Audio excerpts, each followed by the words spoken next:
Nadie quería a la novia Comanche en la subasta hasta que el ranchero silencioso dio un paso adelante. La puja había estado en marcha durante 20 minutos, pero algo estaba mal. Terrible meant Mao. Hombres que lucharían por un caballo decente ahora permanecían en silencio, evitando el contacto visual con la plataforma. La mujer atada allí no era simplemente cualquier cautiva. Antes de comenzar con nuestra historia, no olvides darle me gusta al video y contarnos en los comentarios desde dónde nos estás viendo. Tu apoyo significa mucho para nosotros.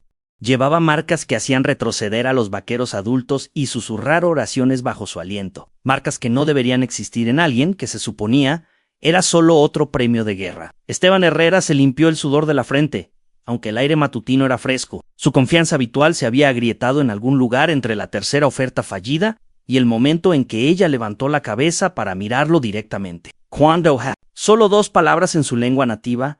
3 hombres realmente huyeron de la reunión. El martillo del subastador tembló en su agarre. En 30 años, vendiendo de todo, desde ganado hasta contrabando. Nunca había visto a compradores rechazar dinero gratis, pero ahí estaban, alejándose de lo que debería haber sido el negocio de sus vidas. Fue entonces cuando Diego Mendoza salió de las sombras desde donde había estado observando. El hombre que no había hablado con otra alma en meses, el Handbrake Rancho limitaba con tierras que los mapas decían estaban vacías, pero los lugareños sabían mejor que cruzarse con él. Mientras caminaba hacia la plataforma, los ojos de la mujer encontraron los suyos. Y por primera vez desde que comenzó la subasta, algo parpadeó en su rostro que no era desafío o miedo. Era reconocimiento. Pero Diego Mendoza nunca había visto a esta mujer antes en su vida. O eso creía todo el mundo. La pregunta no era por qué él era el único dispuesto a pujar. Era por qué ella lo miraba como si hubiera estado esperando que viniera. Y por qué Esteban Herrera se veía de repente como si hubiera cometido el mayor error de su vida. Los patrones cicatrizados en sus brazos contaban una historia que incomodaba a la gente decente. No porque fueran horrendas, sino porque cada hombre presente sabía lo que significaban. Las líneas espirales que la marcaban como perteneciente al clan caminante del viento, el mismo clan que había desaparecido hace 3 meses de los territorios del norte, dejando atrás solo tipis quemados y preguntas que nadie quería responder. Diego estudió a la multitud desde su posición cerca del roble desgastado. Estos eran los mismos hombres que se habían arruinado pujando por un barril de buen whisky o un caballo con buen linaje. Ahora arrastraban los pies y encontraban súbito interés en el cuero de sus botas. La mujer en la plataforma no se había movido desde que pronunció esas 2 palabras, pero su presencia llenaba el espacio como humo de un fuego. Verden Esteban Herrera había estado sudando más con cada minuto que pasaba. Su charla habitual de subasta había muerto en su garganta alrededor del momento en que ella lo había fijado con esa mirada constante, la misma mirada que le daba Diego ahora, como si pudiera ver directamente a través de lo que él mantenía encerrado en las profundidades de su pecho. «Vamos, caballeros», gritó Esteban, su voz quebrándose ligeramente. «Buen ejemplar aquí, fuerte como un buey, y probablemente sabe cómo hacer las tareas del campamento». Pero incluso él parecía darse cuenta de lo huecas que sonaban sus palabras. Nadie estaba comprando lo que vendía, y todos sabían por qué. Las muñecas de la mujer estaban atadas con cuerda, pero se sostenía como una reina recibiendo súbditos. El vestido de piel de ante que le habían encontrado estaba desgarrado y manchado por el viaje. Sin embargo, lo llevaba con más dignidad de la que la mayoría de los hombres llevaban sus trajes dominicales. Cuando giró la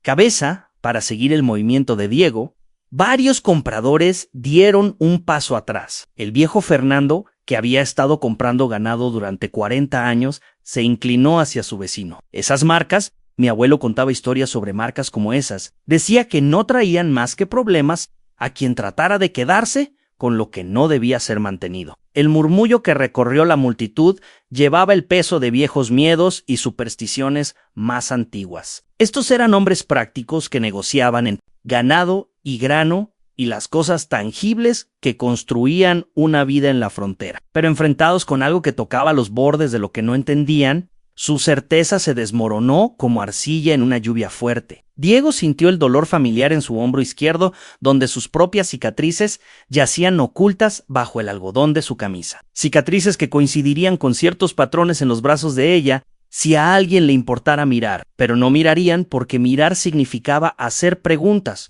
¿Why? Las preguntas llevaban a lugares que la mayoría de la gente tenía el buen sentido de evitar. Los ojos de la mujer nunca dejaron su rostro mientras se acercaba a la plataforma. Cuando habló de nuevo, no fue en su lengua nativa. Fueron 3 palabras en perfecto español que hicieron que cada hombre presente se quedara inmóvil como piedra.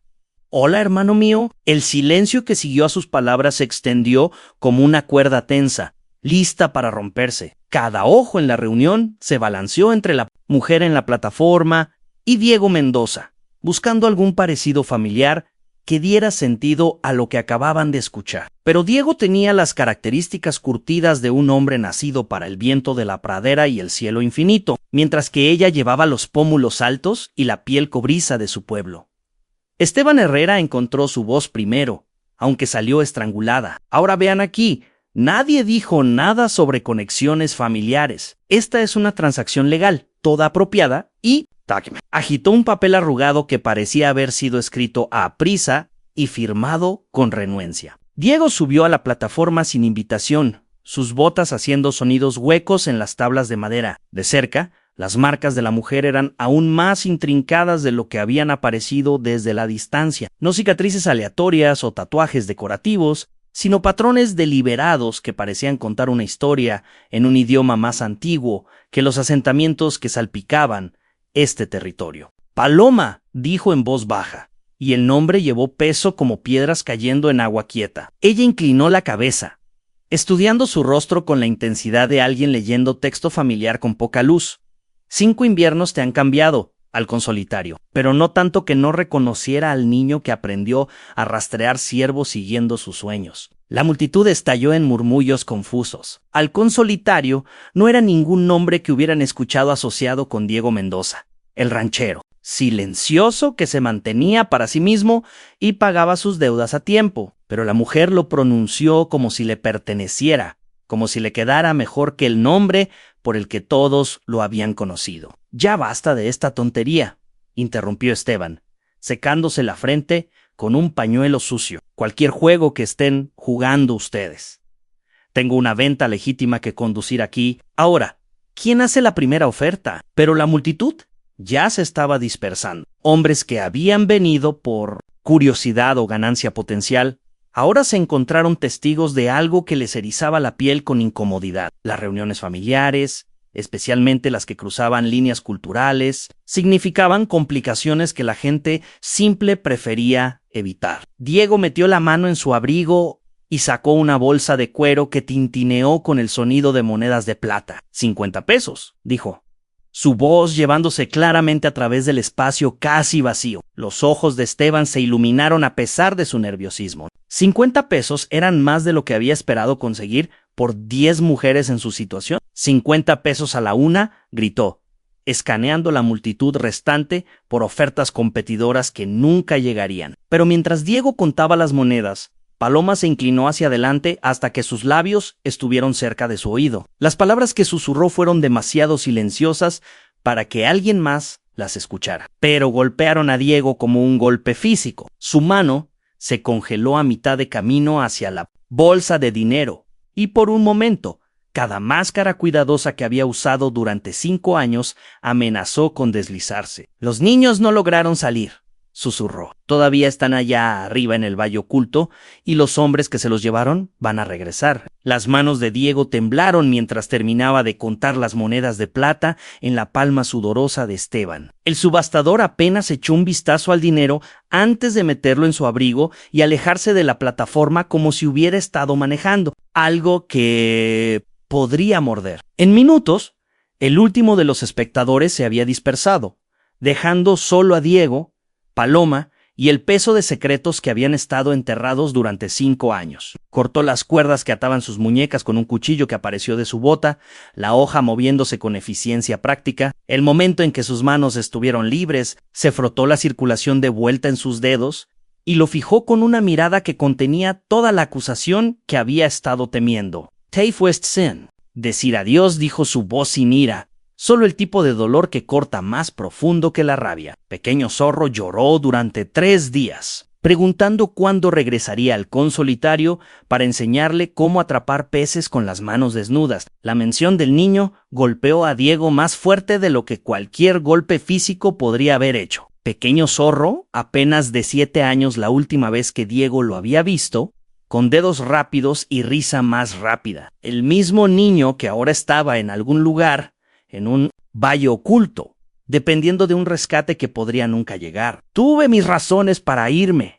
Diego dijo las palabras sintiéndose inadecuadas incluso mientras las pronunciaba. Buenas razones. ¿Lo suficientemente buenas como para dejar morir a los niños? La pregunta se colgó entre ellos como humo de un fuego moribundo. Paloma bajó de la plataforma. Sus movimientos fluidos a pesar de la prueba que había soportado. Se llevaron a 12 de ellos al consolitario. El más joven apenas tenía edad suficiente para caminar. Diego sintió la quemadura familiar en su pecho, la misma sensación que lo había alejado de la tribu 5 años atrás, cuando se había dado cuenta de que su presencia traía peligro a personas que merecían algo mejor. La cicatriz en su hombro palpitaba con dolor fantasma, recordándole el precio que había pagado por creer que podía pertenecer a algún lugar donde no había nacido para estar. ¿Quién se los llevó?, preguntó, aunque parte de él ya sabía la respuesta. Wasmes, hombres que quemaron nuestros alojamientos de invierno, los mismos que pusieron grilletes de hierro en nuestras mujeres y las vendieron como ganado. Sus ojos brillaron con algo entre furia y desesperación. Mantuvieron a los niños porque los niños pueden ser entrenados, moldeados, en lo que quieran que se conviertan, y van a regresar porque saben que hay más de nosotros dispersos por estos territorios. Las piezas de una imagen más grande comenzaron a formarse en la mente de Diego, cada una más inquietante que la anterior. El clan caminante del viento no había simplemente desaparecido, habían sido sistemáticamente cazados y cosechados como cualquier otro recurso. Pero, ¿por qué atacar esa tribu en particular? ¿Que los hacía lo suficientemente valiosos como para arriesgar el tipo de atención que venía con atacar asentamientos nativos? Paloma pareció leer sus pensamientos. No nos eligieron al azar, hermano mío. Nos eligieron por lo que sabemos, lo que podemos hacer que otros no pueden. Antes de que Diego pudiera preguntar qué quería decir, el sonido de caballos acercándose cortó el aire de la tarde, múltiples jinetes moviéndose rápido y viniendo de la dirección del pueblo. El rostro de Paloma se puso pálido como el color de hueso viejo. Me encontraron más rápido de lo que esperaba, susurró. El sonido de cascos de caballo se hizo más fuerte, acompañado por el tintineo de espuelas y el crujido de cuero que significaba hombres armados en una misión. Diego agarró el brazo de Paloma, tirando de ella hacia el grupo de carros de suministros estacionados detrás de la plataforma de subasta. Su mente corrió a través de posibilidades, ninguna de ellas buena. Si estos eran los mismos hombres que habían destruido a su pueblo, entonces comprar su libertad solo había pintado una diana en su propia espalda. ¿Cuántos?, preguntó, presionando su espalda contra una rueda de carro y asomándose por el borde. ¿6, tal vez 7? Respondió Paloma, su voz firme a pesar del miedo en sus ojos. Siempre viajan en grupos pequeños para evitar la atención, pero están bien armados y conocen estos territorios mejor que la mayoría de los colonos. A través de las brechas entre los carros, Diego observó a 5 jinetes coronar la colina que dominaba el sitio de la subasta. Cabalgaban como hombres militares, espaldas rectas y ojos constantemente escaneando sus alrededores. El líder llevaba un abrigo de caballería azul, que había visto mejores días, aunque los botones de latón aún atrapaban la luz del sol de la tarde. Ese es el capitán Morales, susurró Paloma, el reconocimiento haciendo su voz tensa de odio. Él lideró la incursión en nuestro campamento de invierno. Él es quien decidió cuáles de nosotros vivían y cuáles no. Morales desmontó y comenzó a examinar la plataforma de subasta, su mirada deteniéndose en las cuerdas que habían atado recientemente a una prisionera. Cuando encontró las monedas de plata que Esteban había dejado caer en su prisa por irse, su expresión se oscureció como nubes de tormenta reuniéndose en el horizonte. ¡Busquen el área!, comandó Morales a sus hombres. No puede haber ido lejos, no a pie.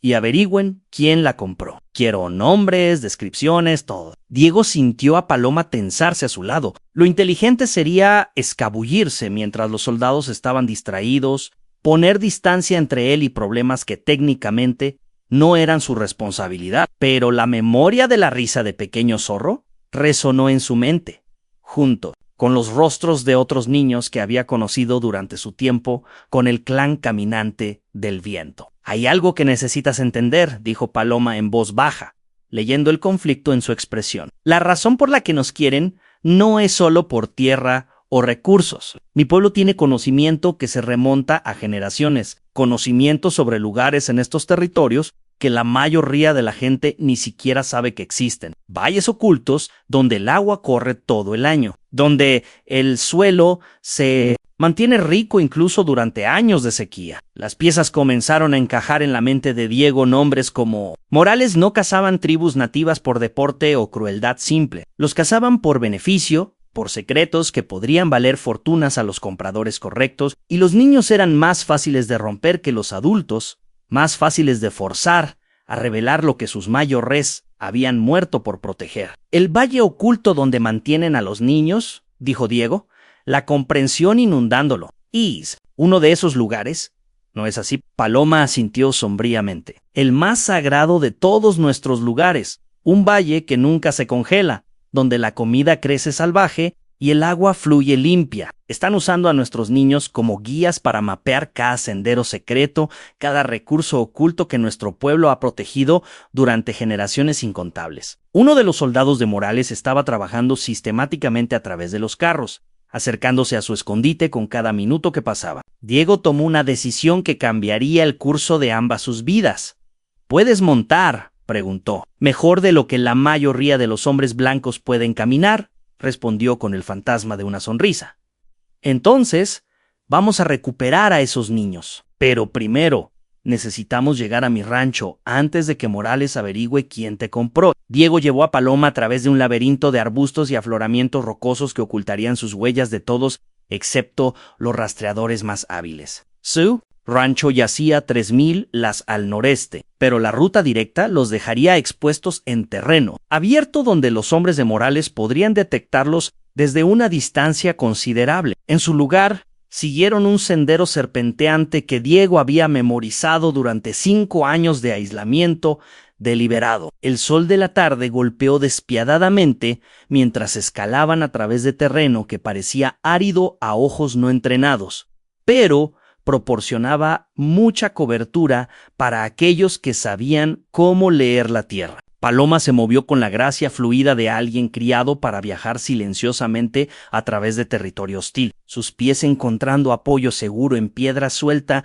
donde otros habrían tropezado. «Construiste tu rancho en los antiguos terrenos de caza», observó mientras se detuvieron a recuperar el aliento bajo un saliente de roca roja. «Los ancianos siempre dijeron que esas tierras llamaban a personas que llevaban espíritus de lobo en sus corazones». Diego se limpió el sudor de la frente con el dorso de su manga. «Lo construí allí porque el agua corre limpia y la hierba crece espesa. Nada más, místico que buen sentido y mejor suelo». Pero incluso mientras pronunciaba las palabras, sabía que no eran completamente verdaderas. Algo sobre esos acres particulares le había hablado cuando había estado buscando un lugar para desaparecer. Algo que le recordaba las noches pasadas alrededor de fogones de cocinar, escuchando historias contadas en un idioma que se había sentido más como hogar que cualquier español que hubiera hablado. «La cicatriz en tu hombro», dijo Paloma, sus ojos siguiendo la ligera cojera en su movimiento mientras reanudaron caminando. «¿La conseguiste la noche que trataste de evitar que se llevaran a Mujer que baila con el cielo? ¿No es así?» La memoria lo golpeó como agua fría. Mujer que baila con el cielo, apenas 16 y pesada con niño, gritando mientras manos ásperas la arrastraban hacia caballos que la llevarían lejos de todo lo que había conocido. Diego había luchado contra 3 hombres antes de que la culata de un rifle en el hombro lo derribara. Y para el momento en que había recuperado la conciencia, ella se había ido. «Le fallé», dijo, simplemente. «Igual que les fallé a todos al pensar que podía hacer una diferencia. Eras un hombre contra muchos», respondió Paloma. «Pero lo intentaste, que es más de lo que la mayoría habría hecho. Y ahora tienes la oportunidad de tener éxito donde fallaste antes». Llegaron al borde de la propiedad de Diego. Mientras el sol comenzaba su descenso, hacia las montañas occidentales. Su cabaña se sentaba en un pequeño valle rodeado de álamos con un corral que actualmente contenía 2 caballos y un granero que había visto mejores años. Pero aún mantenía la lluvia fuera. Se veía exactamente como se suponía que era, el hogar modesto de un hombre que prefería su propia compañía a la de otros. Paloma estudió el diseño con el ojo de alguien acostumbrado a evaluar posiciones defensivas. ¿Cuánto tiempo crees que tenemos antes de que nos rastreen aquí? Morales es bueno. Bat no es tan bueno, respondió Diego, aunque la incertidumbre coloreó su voz. Tal vez hasta mañana por la mañana, si tenemos suerte, pero mientras se acercaban a la cabaña, Paloma de repente agarró su brazo, sus dedos clavándose en su manga con presión urgente. «Mira los caballos», susurró. En el corral, ambos animales se pararon con sus cabezas levantadas y orejas hacia adelante, mirando intensamente algo más allá de la cabaña. Sus fosas nasales se expandieron mientras probaban el viento, y uno de ellos soltó un relincho nervioso que resonó a través del valle. Alguien ya estaba allí, esperando que regresaran a casa. Cabalgaron a través de la noche con solo la luz de las estrellas para guiarlos, siguiendo senderos que existían más en la memoria que en cualquier marca visible en el suelo. José lideró el camino en su pony moteado, mientras Diego y Paloma compartían su caballo más fuerte, un castrado negro que lo había llevado, a través de 5 años de vida solitaria. El paso constante del animal se comió las millas, pero cada hora que pasaba se sintió como tiempo prestado deslizándose entre sus dedos. Para el amanecer, habían cubierto más terreno de lo que Diego habría pensado posible, pero el paisaje alrededor de ellos se estaba volviendo cada vez más traicionero. Acantilados rocosos se alzaban en ambos lados de su sendero, creando corredores naturales que fácilmente podrían convertirse en trampas si los hombres de Morales hubieran anticipado su ruta. El aire matutino llevaba el aroma de humo de madera, sugiriendo que se estaban acercando a algún tipo de asentamiento o campamento. «Estamos cerca ahora», susurró José, desmontando para examinar huellas en la tierra suave al lado de un arroyo. «Estas huellas son frescas, tal vez 1 hora de antigüedad. Pais de niños», pero caminando en formación como si hubieran sido entrenados para marchar. Paloma se deslizó del caballo y se arrodilló junto a las huellas, sus dedos trazando las pequeñas impresiones con la ternura de alguien leyendo un mensaje de seres queridos. «Pequeño zorro caminó aquí», dijo con certeza. «Su pie izquierdo gira hacia afuera ligeramente cuando está cansado. Y aquí, esta huella más pequeña pertenece a Estrella Matutina. Siempre arrastra los talones cuando tiene miedo». La evidencia del sufrimiento de los niños estaba escrita en la tierra como palabras en una página. Diego podía ver agotamiento en el espaciado irregular de sus pasos, miedo en la forma en que se agrupaban y desesperación en la dirección en que estaban siendo forzados a viajar. Estos no eran guías dispuestos explorando territorio familiar. Eran prisioneros siendo marchados hacia su propia destrucción. «¿Por qué realmente dejaste la tribu?», preguntó Paloma en voz baja mientras remontaron y continuaron más profundo en el cañón. «Y no me digas que fue porque te sentías como un forastero. Vi cómo los niños te miraban, cómo los ancianos escuchaban cuando hablabas. Pertenecías allí tanto como cualquiera nacido de nuestra sangre». Diego estuvo en silencio durante tanto tiempo que ella pensó que podría no responder. Cuando finalmente habló, su voz llevó el peso de una confesión que lo había estado comiendo durante 5 años. «Se suponía que debía proteger a mujer que baila con el cielo la noche que se la llevaron», dijo. «No solo se suponía que debía, le había prometido a su padre que lo haría. Ella estaba llevando a mi hijo, Paloma, LBBQ. Habría nacido mitad blanco y mitad nativo, no perteneciendo completamente a ningún mundo, pero llevando lo mejor de ambos». La revelación golpeó a Paloma como un golpe físico. Había sabido que había más en la partida de Diego que simple culpa por fallar en prevenir la incursión, pero no había imaginado la profundidad de su pérdida personal. «La mataron 3 días después de llevársela», continuó Diego, sus palabras saliendo planas y sin emociones. «La mataron a ella y al bebé cuando se dieron cuenta de que no revelaría la ubicación de los lugares sagrados sin importar lo que le hicieran. Me fui porque cada amanecer me recordaba que había fallado a las 2 personas que más importaban en el mundo». Adelante de ellos, José levantó su mano en una señal para detenerse. A través de una brecha en las rocas, podían ver el cañón de la caja donde Morales mantenía a los niños y lo que vieron allí pondría a prueba cada onza de coraje que poseían. El cañón de la caja se abrió ante ellos como una herida. En la tierra, sus paredes alzándose escarpadas y rojas en 3 lados con solo una entrada estrecha. Morales había elegido bien su prisión. En el extremo lejano, un grupo de refugios improvisados alojaba a los niños capturados, mientras guardias armados patrullaban el perímetro con la confianza casual de hombres que creían que su posición era inexpugnable. Diego contó 6 guardias y el mismo Morales, todos enfocados en los niños que estaban siendo forzados a dibujar mapas en la tierra abajo. Supervisión constante. Pequeño Zorro estaba entre ellos, su pequeño rostro demacrado por el hambre, pero sus ojos aún brillantes con el desafío que lo había hecho el favorito de Diego durante los años que habían pasado juntos. Allí, susurró José, señalando una cornisa que corría a lo largo de la pared oriental del cañón. Podemos trabajar nuestro camino hacia abajo desde allí, pero solo tendremos una oportunidad. Si nos detectan antes de que estemos en posición,